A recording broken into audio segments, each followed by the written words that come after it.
So Rune's treasure hunt is back up once again. There seems to be confirmation that this event will be monthly now. The previous version of it was on the 29th of July to start, and this next one is on the 23rd of August, so it's seemingly starting once a month in that latter half of it.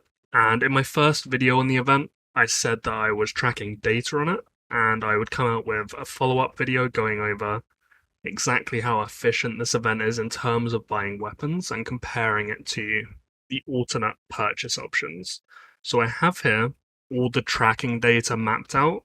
This comes from thousands and thousands of black diamonds invested from multiple people. So it's a very good sample size, and conclusions can definitely be drawn from it. So a few things to note just to preface this. None of this data on the right-hand side here accounts for the free boards that you will get across the course of the event. So when the event spawns in, you'll have this first free board, and then you have free refreshes per day across a 3-day period. So a total of 10 free boards, which if you use all of them, will effectively save you 150 black diamonds when it comes to these values here. And it also won't account for the milestone rewards either. All in all, they will be very significant, because if you go up to the 50 or the 100 milestone rewards, 5 and 10 coins will actually be a very large amount as an equivalent BD value. So as a general approach to the event, you are realistically going to want to totally ignore the A chests. That is because, as you can see, they don't drop coins in any way. Coins are going to be what you're realistically going to want to be prioritizing more than anything, since they will be how you're buying these mid-spender weapons, which is the main niche of this event, in that it's offering the cheapest way in the game to actually buy these mid-spender weapons. And you're not spending on this event to get things like diamonds or healing speeds. So all the A chests are wanting to be ignored, and there are two viable approaches to this event, I would say. It's either buying only the SS chests, which pop up, or the S and the SS chests. There are pros and cons to both of these, and you'll get a rough idea of that by the drop rates of the chest qualities listed down here. So the drop rate per board, so every time you refresh, there is a 7% chance of there being an SS chest on that board, and about a 21% chance of an S chest being on that board. So if you're continuously refreshing and you get a board without an SS chest and you're like, oh god, I've just got unlucky, that's actually par for the course, actually. And this is probably the main downside of the only SS chest route, in that you will have to spend a huge amount of BD when it comes to refreshing, and it will be much, much harder to get these milestone rewards. This may be undeniably the best option when it comes to slow grinding a weapon in full for a very low spender. If you look over here, the averages indicate if you spend 70 BD on only the free refreshes across the course of an event and only buy the SS chests, you should on average be able to finish one of these weapons in about 4 events for a total of 280 BD, which is incredible value and obviously way, way cheaper than any other options. Just for context, the default weapon shops in the store, if we look at these undiscounted, for buying one of these weapons immediately would be 2,200 BD.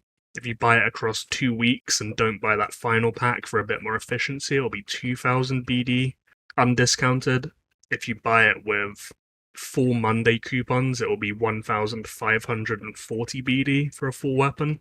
And you can see that all of those options, even with coupons in the mix, are significantly more expensive than the full buy options here. And remember, these aren't including the milestone bonuses or the free refreshes, but they're way, way more expensive than these slow grind options on the right as well. So for all transparency, despite the SS chest only option proving to be cheaper mathematically when you go off the averages at least, anecdotally myself in the previous event when I was actually amassing this data, I started with only doing the SS chests, and after talking to some other people, and because of my experience with it, I actually shifted to the S and SS chests method. I think there are a few reasons for this. One was definitely the milestone reward bit. If you're only buying the SS chests, it's really, really difficult to get the milestone rewards, even the 10, just because of how rare the SS chests actually pop up on these boards. But you're also not getting any of these extras that you're getting if buying the S chests as well. So this is what you would get on average for buying a weapon with this method, particularly 80, 50% boots, 4 red tokens, 600 reforge ore. There are some good extras in there, but I will admit the difference here did surprise me when I actually did the data tracking, because it did feel to me like this method was significantly better. I think it might have just been placebo, because you will go on barren runs if doing only SS chests. Like, this is the average, but you will have, say, like we have here, I have no SS chest here, and I could refresh this over and over again, and say hit 0 SS chests on the next board, and hit 0 SS chests on the next, and the next, and the next, and then the one after that I hit, say, 3 SS chests, and then I go on another barren run and hit 0 and 0 again, and then I'll maybe hit a 1. And there'll be a lot of boards there where I just hit 0 SS chests, and I'm just churning BD away on the refreshers, and it just feels terrible. So for me personally, moving forwards, I'm going to stick with the S and SS chest option, even though mathematically it does test to be inferior according to my own data. But given the other elements in play, like the milestone rewards, it did feel a fair bit better to me with my own approach there. Other things of note, if you look over here, you can hit these weapons in full, but it is very, very rare. So there's only one full weapon here, which is Hector's weapon in full. In this whole data sample, the F5 weapon fragments seemed a lot more likely to drop. They're obviously in very low amounts. And it's one of those where I think if you are investing into this, you will realistically want to put it out of your mind that you can hit any of these in full, because you're just going to be setting yourself up for disappointment if you're actually hoping for that. Because, yeah, the averages, as you can see, really are not on your side whatsoever. If you're spending on it, you're going to want to be focusing on getting the royal coins as efficiently as you can, and then converting it into these mid-spender weapons and working on those weapons as you so wish. So all in all, this is definitely a very power creeped event when it comes to buying weapons. If you're a low spender or mid spender, I would advise at least slow grinding it with the free refreshers. At minimum, doing this SS only slow grind here. If you're, say, a Cav player and you're trying to get sources of base attack to put on your weapons, if you can get something like Salma's weapon across a few months for less than 300 BD, and you can then roll your Alliance Boss Reforger onto that to try and get base attack, that is huge for your account for quite a low cost, which is spread out over a decent chunk of time as well. And yeah, definitely a very, very good event here.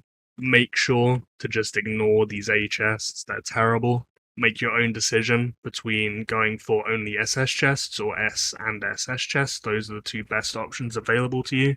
And if you're looking to grind up your weapons, this will, if you're doing it correctly, most certainly be a cheaper way of upgrading your weapons and unlocking them than buying them from their packs directly in the store.